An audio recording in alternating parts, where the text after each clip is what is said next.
Welcome back to the Man Cave. We appreciate everybody for tuning in and following the wave with us. And before we get started, prayers go out to the city. Actually, my hometown over this past weekend. A lot of severe weather, tornadoes touched down. People lost property. There was a lot of damages, and it really did. I mean, took a toll on the city. And it being the city that I'm from, we hear a lot about it, a lot of warnings, a lot of threats before it to actually touch down and get that small taste of what it feels like to be the town that's affected. It's different. It really is different. So prayers go out to everybody involved. Much respect to everybody that's doing their part, and a little respect to the police, for playing their roles and all the hard workers that were busy picking up some of the debris and getting the lights back on for a lot of people in the city. We appreciate it. And everybody that sent us some love, we also appreciate you guys too. And on a similar note, today, I think I want to actually, if I had to put a title on this, we're going to call this one Protect and Serve. To sit here and discuss what it means to be black, not just a black male, but what it means to be black in this current state of America. Forget past transgressions and periods in history where things were obviously unequal and unfair. With the changes and strides that we have so-called made, I want to discuss our current situation as it is in 2017. And just to kick it off, how do you go about explaining or rationalizing to children, your friends, your family, even yourself, about how to behave when confronted by those that are paid to protect and serve you? How do you handle that as a black man with these recent occurrences that have actually happened? From the shootings to the oh God, the verdicts in the courtroom. I'm just gonna throw that out there, man. How do you handle it? Coming from me, I don't have any kids, but I got nieces, I got nephews, I got cousins that are too young to understand what's going on. And I'm honestly afraid, like truly afraid for probably the first time in my life. When you sit there and you're told, cooperate, yes sir, no sir, whatever they say you do to make sure that, you know, everything comes out all right, you go save. But when you get to the point where you're doing everything that you're supposed to do, you following all the instructions, and you still get shot, and then the cop who did it, who was too much of a coward to handle the situation like a professional, gets acquitted because the jury says they in good conscience can't convict a police officer who should not have been a police officer in the first place if this was his response. It makes you think that your life as a citizen, fuck being black or white or Asian or whatever, you are a citizen of quote unquote the freest country in the world, and your life doesn't mean shit. So what do you do? What do you tell your children? What do you tell, all the younger people coming up what to do? And it gets to a point where it's past anger. It's just tired. It's soul draining. And it breaks your heart every time you hear, like, you want to say, for the people who aren't, I can't speak for the gangsters and the thugs and all that shit, because I'm not that. I never was that. But and I'm not saying that necessarily those people are bad. People live their lives for their own personal situations. I'm not here to judge them for whatever they do. But when you come up and you're told, follow instructions, yes sir, no sir, do everything that they tell you to do, and you still get shot, and then the only thing that comes out of it, you just another nigga on a t-shirt. Mm. What do you have left? Where do you go from there? And I'm not saying that every police officer is bad and we should say, you know, fuck all police, whatever, because we still need police. And as far as I'm concerned personally, you know, I'm still going to do yes or no. So I'm going to do everything that I can to make sure that I make it home. But in that same regard, I'm not going to end up another nigga on a t-shirt. All right. I'm just not, because this shit is just ridiculous at this point. I got camera evidence that shows that I did everything that you told me to do, and you still shot me because you was afraid because I was black. There's no other explanation as to why the fuck I got shot except for that I was black.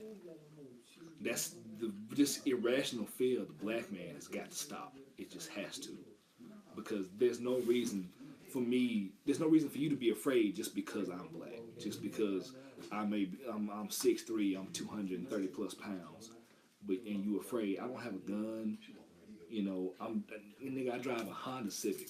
I ain't got no tent. I ain't got no rims. I ain't got no loud in the car. Why the fuck do you got your hand on your hip where your gun is at? It just don't make no fucking sense. It don't make no sense. With things being the way that they are, a couple questions I have. Where do we as citizens, and where does the judicial system actually draw the line between respect and fear? Well, see, part of it is not just the judicial system itself, it's also the media. On the news, whenever a black man gets shot, it's always, well, you know, he had weed in the car, he had priors, or, you know, he wasn't a model student. None of that shit matters. The problem is that a person that is black is always going to be portrayed as the most dangerous person in the country. Regardless of the fact that for the majority of the part, you know, I don't know the exact numbers, it's somewhere between 70 to 90% of the cops who get killed by civilians, it's always a white man. But yet, the media will always tell you the black man is the most dangerous part. That the cop was justified because he feared for his life. We cannot allow ourselves to act on stereotypes that 9 times out of 10 have not been consistently proven. And then outside of that, let's just look at the facts. I can look at you, first meet you, anybody in this room. That doesn't justify me to kill you of what could happen. Because there have been white people that have been arrested or apprehended. And what could happen, skin color or not, weapon or not, anything could happen. But the fact remains that when you saw that black man, you were so intimidated and frightened to where you drew your weapon. But when you actually apprehended this white man, he cursed, he spit, he kicked, he ran. He shot at you. No shots returned. No physical violence. The roughest thing he got was being put to the ground and put in the car with the door locked, and that just sounds like injustice. But no. I'll tell you this. No. I'll tell you this. There are two situations, one that broke my heart and one that broke my soul. The one that broke my heart is a 12-year-old playing with a toy gun. Because, you know, we played with toy guns when we were growing up. We did. We played with guns. We just, bang, you're dead. Running all around the neighborhood.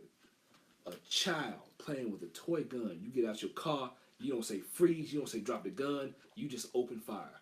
That broke my heart. What broke my soul is you see a man die in front of his family, in front of his wife and child. This man died for no damn reason. Got pulled over because he fit the description. Fuck the description. He fit the description and he died. And your bitch ass of a jury gonna say, oh, well, I in good conscience can't make... Fuck that cop. Fuck that cop. Fuck his family. Fuck everybody that know him. Gonna say that I can't convict the cop in good conscience? What the fuck is your conscience for this man's family? What the fuck is it at? Even worse for those that believe that racism is dead or these things, or, you know, we're just being one-sided because we're black. And what the number one thing I hear the most is all he had to do was exactly what the cop asked him to do. And he did exactly he what the cop remained did. mannerable, respectable, answered every question, and even let him know, I don't care what kind of car you got. If I'm driving and you pull me over, my glove box requires reach. I let you know that I have a weapon. You say don't go for it. My boy, if I'm going to go for my glove box, again, I don't care what kind of car. I don't care. I have to reach at this glove box. My wife is here.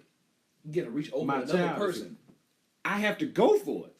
Clearly, there's no way to hide me going in my glove box with you right here in my window, giving you everything that you're asking for. You didn't go running. No, you didn't do the typical cop job. You didn't take my license, my insurance, come back and ask me to get out because you pulled up warrants or anything like that. No, you didn't tell me anything. You asked me, was there anything in the car? I told you, yes, sir. I actually have a weapon on me. Now, honestly, me personally, I can't speak for anybody else. If my intent is to do you harm, you'll be the last motherfucker I let know I plan on killing you. What kind of sense does that make? I got something else to say on that. You as a cop, you have 4 things on you. You have your baton, you have your gun, you have mace, and you have a taser.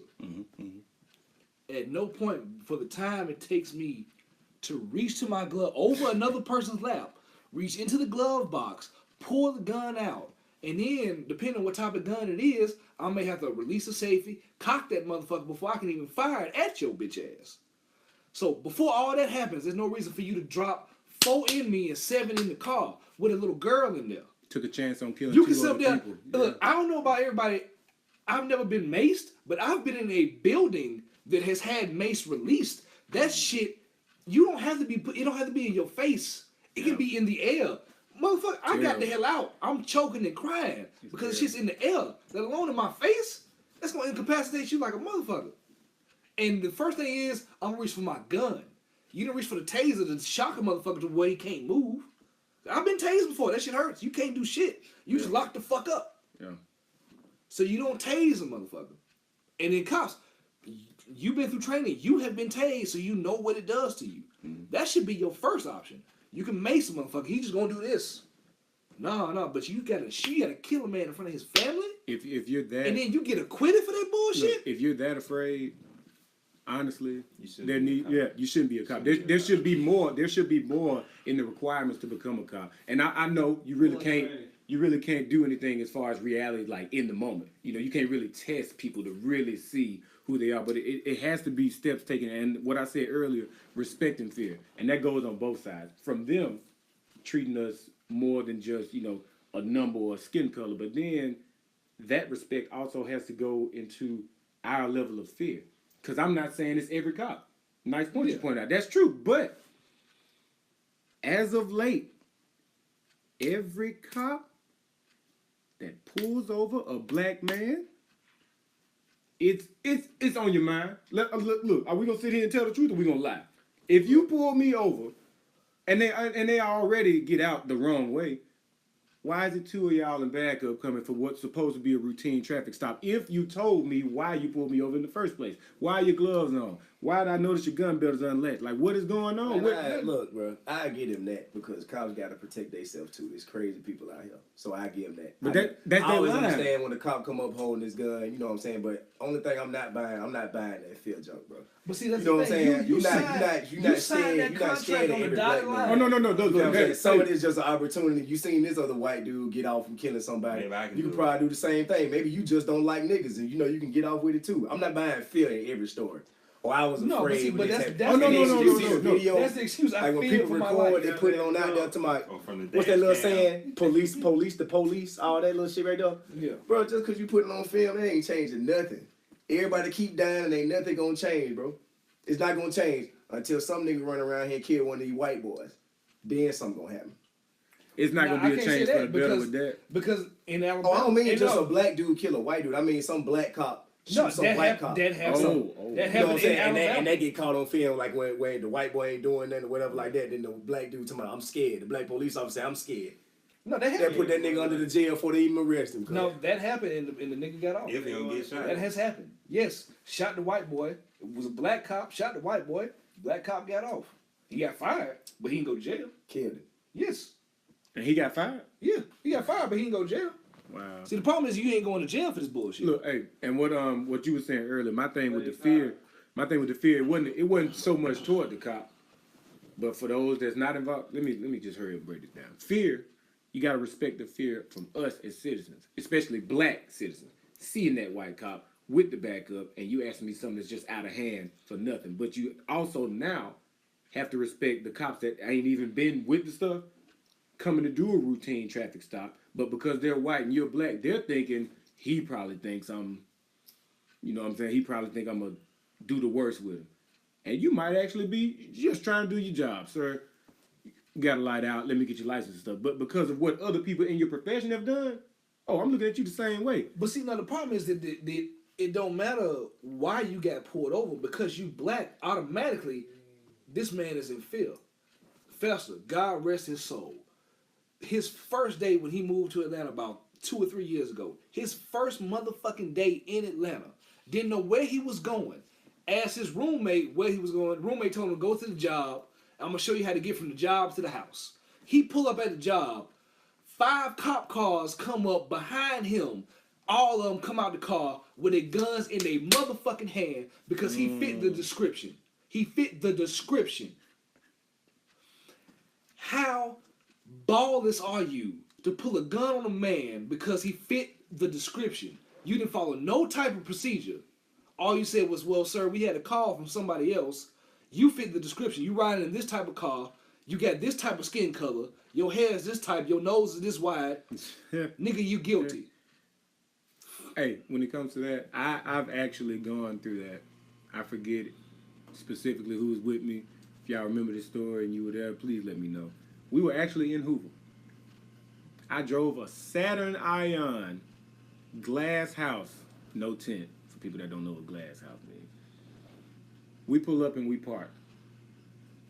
We have a few drinks, put a few Black and Milds in there. We getting ready to go into this nightclub.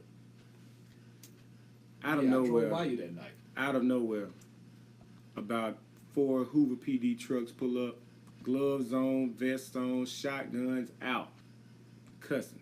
I ain't know whether to get down, ball up, hands up, they yelling everything. And when he put the cuffs on me and put me in the back of the car, he's running my information. He told me that some people robbed a store around the corner. And I just had to ask him from the backseat, sir, do you honestly think, dressed like this, that I would rob a store around the corner and come park around the corner? In a button up and get out and get out of the club and get out drinking.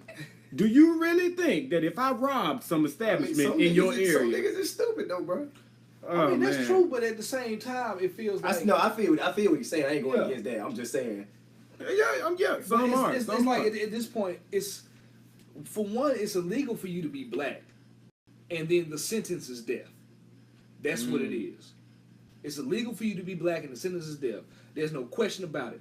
I can be a white boy, go in a church and shoot up innocent ass people in a church and shoot up innocent people, sitting there having choir rehearsal and Bible study, and you gonna take me to Burger King. I can walk in a movie theater and kill women and children and elderly people that go in there just to have some entertainment. I can murder 50 kids at an elementary school, and you still gonna put me in handcuffs and a vest.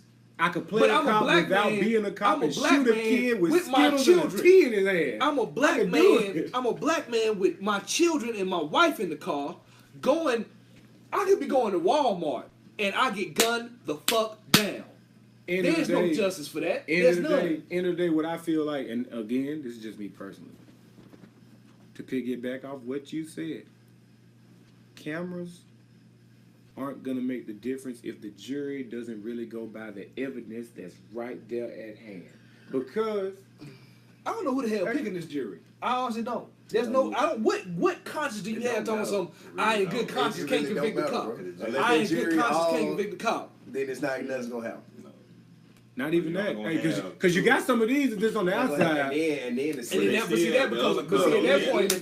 that point it becomes a mistrial because the one black person on there saying I can't let this white man walk free for killing a brother. So that one black man is the dissenting voice. Next you know it's a mistrial. So now we gotta do it all over again. And like I said, it's not all cops, but all you have to do is kill the cop that did it. Part of the problem, though, and then the shit will stop. Kill the cop that committed the crime. go for him, not the neighborhood. Sound like your old country Not speaking other to you. people. So, In response to that, killing whoever is responsible, and based on what we're talking about, he's a white man. ain't gonna do nothing. It's not gonna It do is any. stop. It's not gonna do anything but shift the tides in a I mean, way it's more just gonna, negative route. it's gonna make them ramp up. Now they more afraid. Right, They know you're gonna right. shoot. Yeah. And now they have reason. They just gonna pull you. They gonna pull you over and empty the clip in the car before they even get to the door. Look, They will man. stop shooting you if they know that their lives gonna be after that. Makes You sense got to to me. look at it. Yeah, Appreciate you, man. Y'all introduce yourself to the camera before we get up out of here, man. This your boy John. That's my opinion. Some people call me Johnny Swallow when I had too much to drink. I ain't had that much yet, but it's getting close. I'm DC, bro. I'm quit. That's all I got to say. Look, I got one thing for you. If you can't feel it, go listen to Crit. It might not be okay. I'm serious. That's how we're gonna stop. It's your host MC, man. We appreciate y'all for tuning in to the Man Cave. Catch us next time. We still coming at y'all with something fresh, something new. And I promise you, you don't want to miss it. He gonna come kill my son. Happy birthday. Thank you. All right then. And he